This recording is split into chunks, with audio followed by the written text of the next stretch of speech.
As the caravan of Nerevar now made for the capital of Veloth, anon Almalexia, there came great rumblings from the oblivion. A duke among scamps wandered into the House of Troubles, pausing before each scripture door to pay his respects, until finally he was met by the major domo of Mehrunes Dagon. The Duke of Scamps said, "I was summoned by Lord Dagon, master of the foul waters and fire, and I have brought the penance of my 7 legions." The major domo, whose head was a bubble of foul water and fire, bowed low, so that the head of the Duke of Scamps became enclosed in his own. He saw the first pennant, which commanded a legion of grim warriors who could die at least twice. He saw the second pennant, which commanded a legion of winged bulls and the Emperor of Colour that rode upon each. He saw the third pennant, which commanded a legion of inverted gorgons, great snakes whose scales were the faces of men. He saw the fourth pennant, which commanded a legion of double-crossed lovers. He saw the fifth pennant, which commanded a legion of jumping wounds looking to hop onto a victim. He saw the sixth pennant, which commanded a legion of abridged planets. He saw the seventh pennant, which commanded a legion of armoured winning moves, to which the major domo said, "Duke K'uta, your legions, while mighty, are not enough to destroy Nerevar or the Triune Way. Look upon the Hortator and see the wisdom he takes to wife." And they looked into the middle world and saw, evaporating in a throng of thunder, of red war and chitin men, where destines take him further from our ways, the heat that we have wanted, and pray they still remember, where destines clothe the distance, glad in the golden east that we saw it now, instead of the war and repair of the oblivious fracture, a curse on the Hortator, and 2 more on his hands, and the Duke of Scamps saw the palms of the Hortator, upon which the egg had written these words of power, Gartok, Padhum, Gartok, Padhum. The ending of the words is Almsivi.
Shaw's Tongue.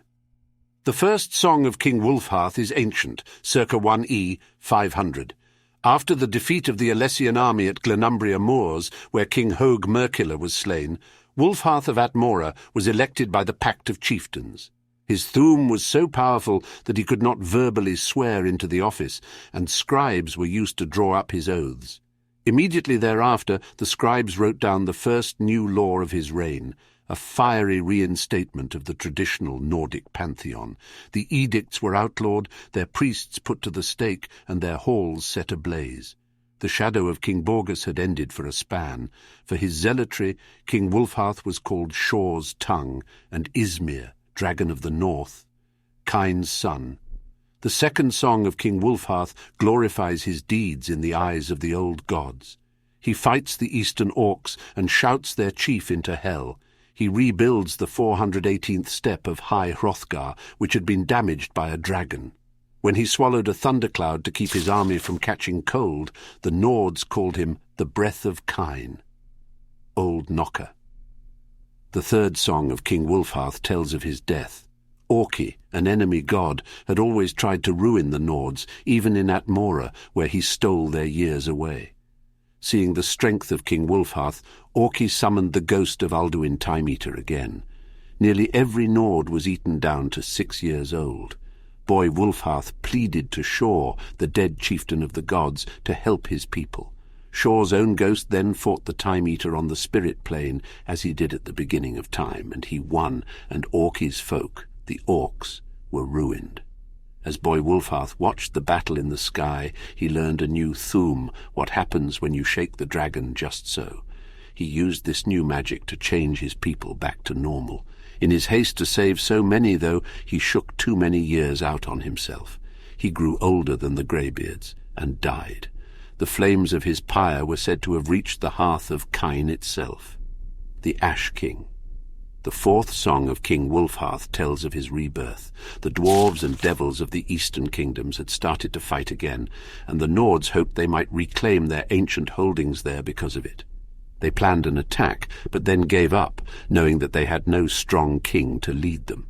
Then in walked the Devil of Dagoth, who swore he came in peace. Moreover, he told the Nords a wondrous thing.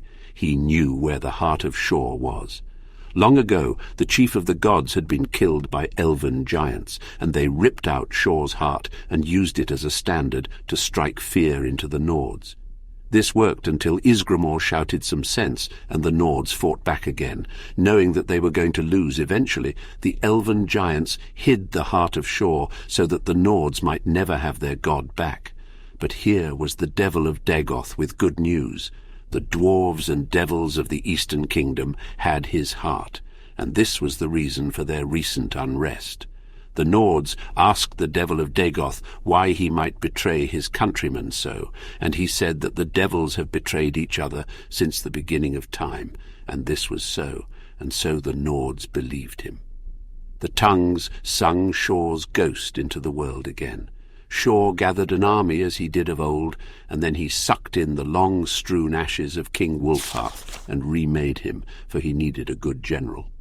But the Devil of Dagoth petitioned to be that general too, and he pointed out his role as the blessed harbinger of this holy war. So Shor had 2 generals, the Ash King and the Devil of Dagoth, and he marched on the eastern kingdoms with all the sons of Skyrim. Red Mountain. The 5th song of King Wulfharth is sad. The survivors of the disaster came back under a red sky. That year is called Sun's Death. The Devil of Dagoth had tricked the Nords, for the heart of Shor was not in the eastern kingdoms, and had never been there at all. As soon as Shor's army had got to Red Mountain, all the devils and dwarves fell upon them. Their sorcerers lifted the mountain and threw it onto Shor, trapping him underneath Red Mountain until the end of time. They slaughtered the sons of Skyrim, but not before King Wulfharth killed King Dumak the dwarf orc, and doomed his people. Then Vake the devil blasted the Ash King into hell, and it was over. Later, Kine lifted the ashes of Ysmir into the sky, saving him from hell and showing her sons the colour of blood when it is brought by betrayal, and the Nords will never trust another devil again. The secret song of Wulfharth Ash King, the truth at Red Mountain. The heart of Shor was in Resdain, as Dagoth-Ur had promised. As Shor's army approached the westernmost bank of the inner sea, they stared across at Red Mountain, where the Dwemeri armies had gathered. News from the scouts reported that the Chimeri forces had just left Narsis, and that they were taking their time joining their cousins against the Nords.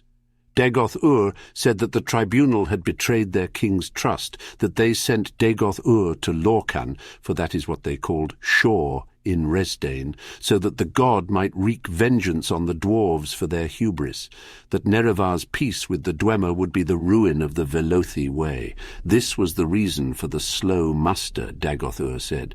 The armies grow. And Lorcan, for that is what they called shore in Resdain, said, I do not wreak vengeance on the dwarves for the reasons that the tribunal might believe I do.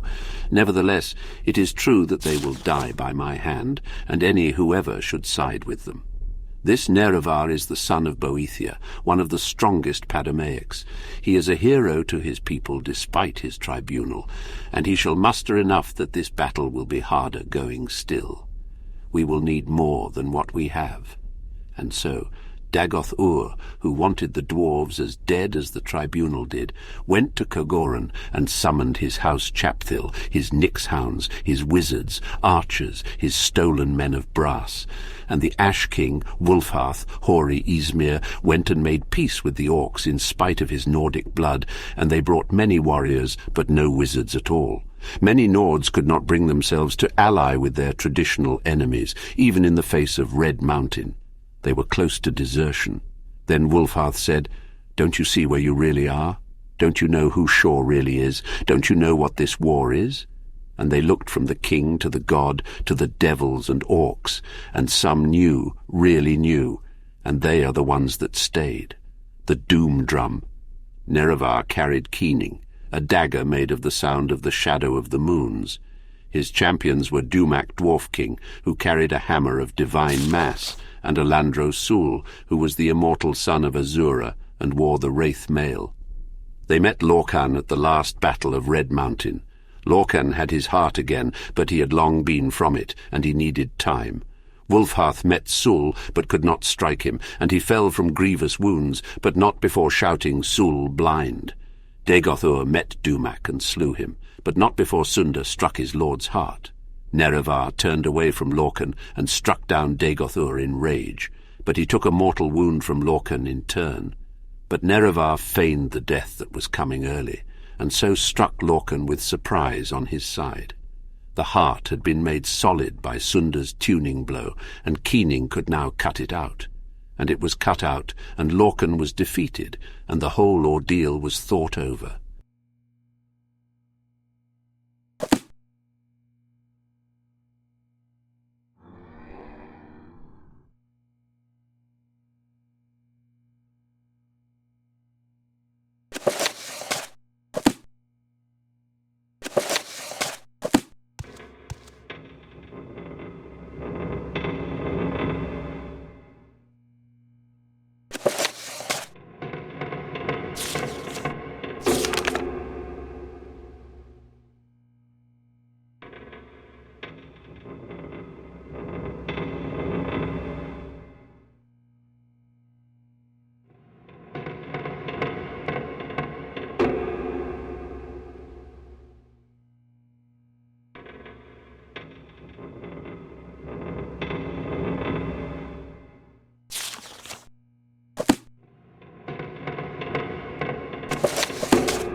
You have discovered the 10th sermon of Vivek, which was hidden in the words that came in the aftermath to the Hortator.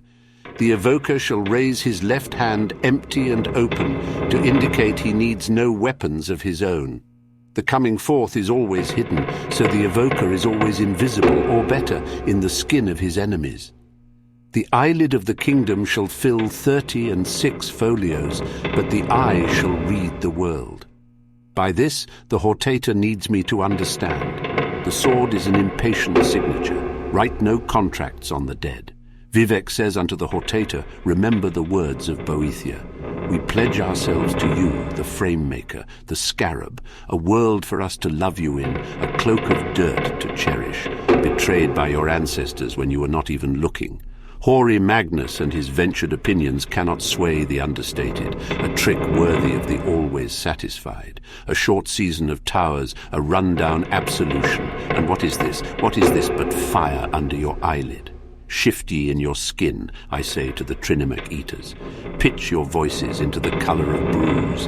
Divide ye like your enemies in houses, and lay your laws in set sequence from the centre, again like the enemy corners of the house of troubles, and see yourself thence as timber, or mud slats, or sheets of resin. Then do not divide, for yet is the stride of Sithisit quicker than the rush of enemies, and he will sunder the whole for the sake of a shingle. For we go different, and in thunder. Sithisit is the start of all true houses, built against stasis and lazy slaves. Turn from your predilections, broken like false maps. Move and move like this. Quicken against false fathers, mothers left in corners weeping for glass and rain. Stasis asks merely for nothing, for itself, which is nothing, as you were in the 8 everlasting imperfections. Vivek says unto the Hortator, remember the words of Vivek. Understand that Sithisit still travels. Vivek says unto the Hortator, remember the words of Vivek. In a phosphorescent mirror of the sky. Vivek says unto the Hortator, remember the words of Vivek, drowned and smiling. Vivek says unto the Hortator, remember the words of Vivek, intermittent hopes enough. Vivek says unto the Hortator, remember the words of Vivek, to answer all the things. Vivek says unto the Hortator, remember the words of Vivek, not yet queries. The ending of the words is Almsivi.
still.